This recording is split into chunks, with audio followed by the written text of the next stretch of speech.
What's up everyone? China Cycling here again with a look at these integrated bars from China.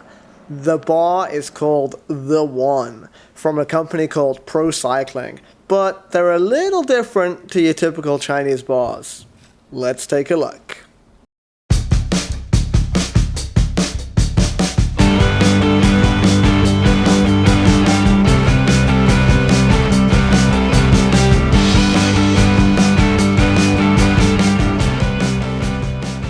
So, a little background first. I'm sure most of you watching have seen the typical super cheap, no brand or fake Chinese carbon bars on eBay or AliExpress. I've had my own fair share of them too, and like most Chinese carbon, it's usually hit or miss. The first set I had were these. Probably the most faked bar out there, the Zipp Volcasprint. I think I got this bar around 3 years ago now. Back then the choice for Chinese carbon bars was super limited. It was either fake Volcasprints or fake EC90s, and sizes were usually just 400, 420 or 440mm. These bars were actually not bad at first glance. They weighed 250 grams and felt pretty stiff when installed. Of course, they were super cheap. I paid less than $20 or 15 Great British pounds for these. But these bars met their demise after just a month or so on the bike.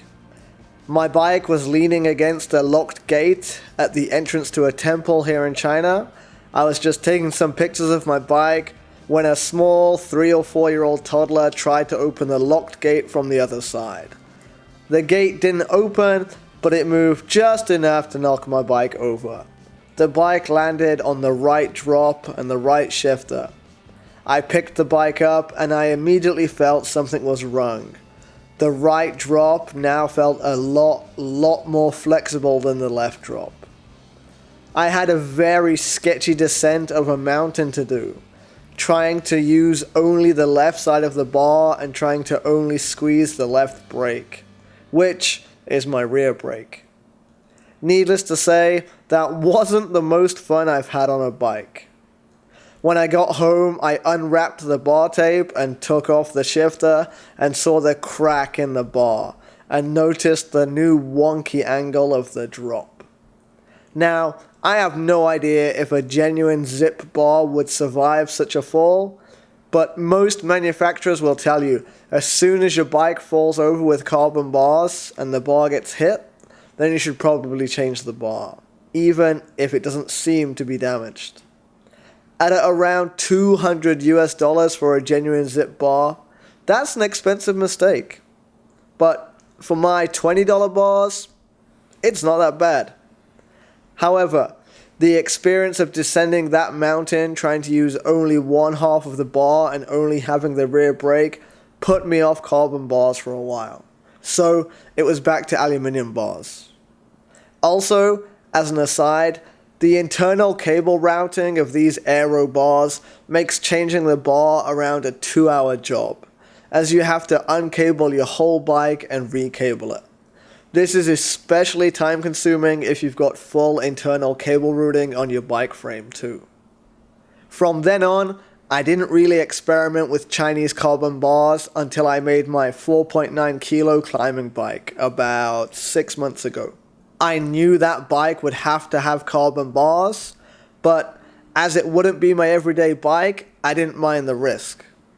I went for a traditional non-aero shape, and to my surprise, they were available in 380mm.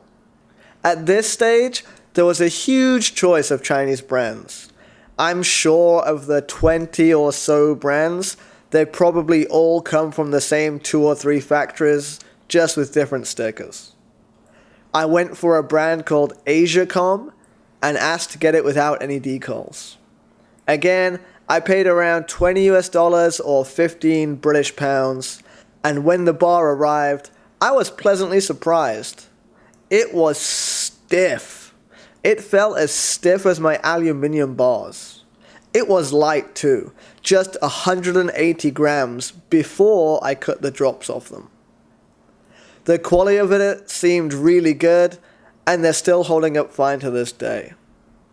This got me thinking if I should go back to trying some carbon bars for my everyday bike, my Allez Sprint. I ordered a set of Temani Aero bars. They were a little more expensive. They were around $25 or 20 British pounds. And again, I asked for them with no logos. When they arrived, initially everything seemed alright. They were a little heavy at 230 grams, but seemed decent quality. Then I tried to install them. The shifters could actually only go around halfway up the bends on the drops before getting stuck. A quick measure with the calipers and my suspicions were confirmed. The thickness of the drops was way out of spec. Around halfway up the bend, the diameter of the bar increased by around 4 millimeters.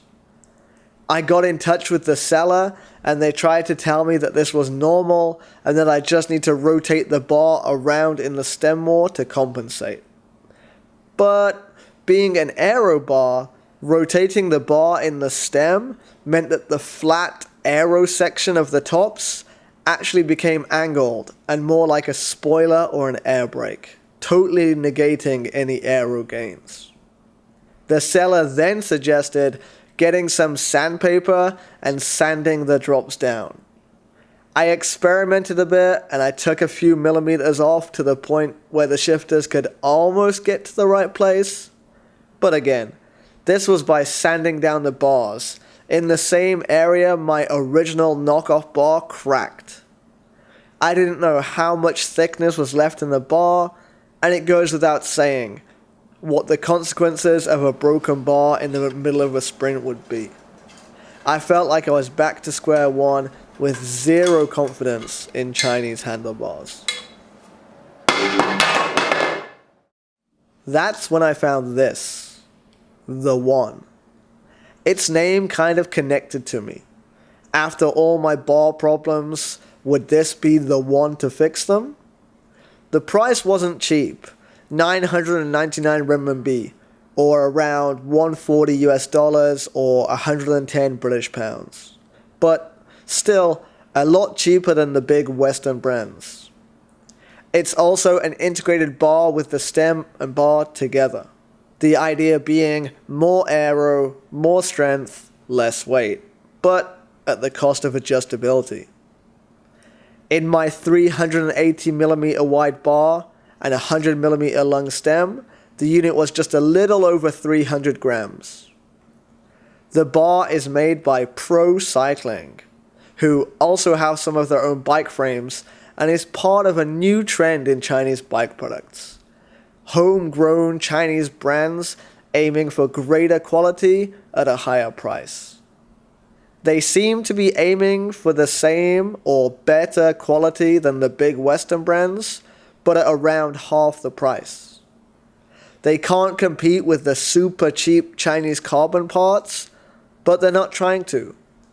They're putting their own money into research and development and marketing, instead of just relying on knockoffs. I personally think it's really respectable and shows that the Chinese market is maturing. The bar is available in widths of 380, 400 or 420mm, with stem sizes ranging from 80mm up to 110mm. This is actually the second generation of the bar. It's a bit stiffer and has a different bike computer mount to the first generation. The bar has holes in the drops for people running Di2 to run the junction box. For me running ETAP, I didn't use those holes, and I just run the brake cables externally through the grooves in the underside of the bar.